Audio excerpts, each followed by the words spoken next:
What is up, legends? It is your Magellan of the MACD. Hope you're doing absolutely sensational and have a terrific weekend planned. We're looking at the markets, and one of my good friends and trade mentors, Joel Elconin from Benzinga Pre-Market Prep, has said the high of the year is in. What a call out. Really interested. Mentioned that yesterday right at the close of the day, and here's kind of what I'm looking for. And what's fascinating at this particular stage is we do have a cute 10 EMA play showing up. And fun fact for all of my diehard real life traders out there, I am traveling international this weekend, which might mean that the markets can get a pretty sizable drop. But with this 10 EMA setting up, there's only one way to find out, and that is to set that trade up and find out on Monday, Tuesday, Wednesday. The market still has about an hour and 10 minutes before it closes. Here's some swing trades I'm looking at setting up short. I almost got triggered into Boeing today. Here's my thesis: 100 simple moving average short there, weekly chart, 200 simple stop above that particular price. Also, American Airlines trying to short that with a stop above the 100 simple on a weekly chart and shorting it at this little double top neckline on American Airlines. Lyft, LYFT. This was a pretty funny joke on Lyft that my boy Ben Lapp, who also lives in Nashville, Tennessee, posted. Looks like Lyft shareholders are getting a free ride down to the Earth's core. Stock's down 29%, just getting absolutely disheveled. Look at this bad boy. This limit buy at 1068 was a potential fade opportunity I was looking at yesterday. And you'll see that it held up okay. You would have been able to maybe scalp something in there and exit when it pops into this new high. But that doesn't look good for Lyft. In fact, here's Uber. And on Uber's chart, I was looking to short up here also at the 100 simple on a weekly chart, ladies and gentlemen. Very, very nice resistance there.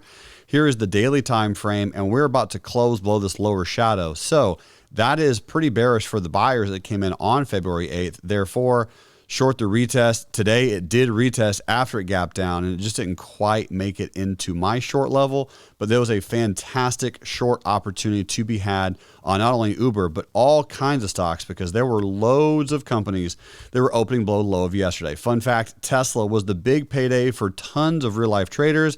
Tesla moved up into a pocket of liquidity. More on that coming out Monday.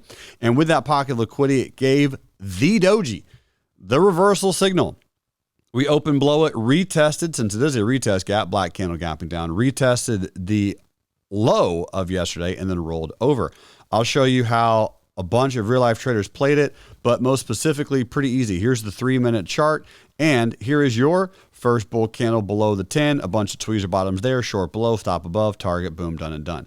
That was pretty much it on Tesla. In fact, that's exactly what I posted here in the official day trades, and bang, 8:53 a.m., slanging and banging, snapping necks and cashing checks. There it is. Entry below. That was my expectation of, hey, breakdown, retest, fail. And that, ladies and gentlemen, is how I made a nice little mortgage payment today on Tesla. Day trading is amazing. I want to make sure that you know how to do it. Remember, we do have entirely free courses that are brand new and available right now. Beginner guide to day trading, beginner guide to swing trading, beginner guide to investing, all entirely free, all brand new. I fully suggest you pop over to reallifetrading.com and snag yourself one of these courses so that we can enrich lives together, become more wealthy, impact more individuals, and do amazing things with our money. Speaking of, in February, I'll be running 1 mile for every $100 donated. So if there are some traders out there who's making some serious bank, I would love if you could throw some money so that I can run some miles in the month of February. So far, we've already over $7,100 raised, which I'm really, really excited about. The goal for Aero Recovery is $100,000, and we'll be using the next few months to hit that milestone. Team from around the world, thanks so much for being here. You are fantastic. Make sure to hit that subscribe button, and please post in the comment section below some stocks that you want me to review. We had this question and this request for Bitcoin. And Bitcoin, here's the weekly chart on Bitcoin. We just were coming into a little bit of resistance here with the 200 simple on the weekly chart. And now we're just having a pretty normal, pretty methodical pullback. We had too fast of a run up.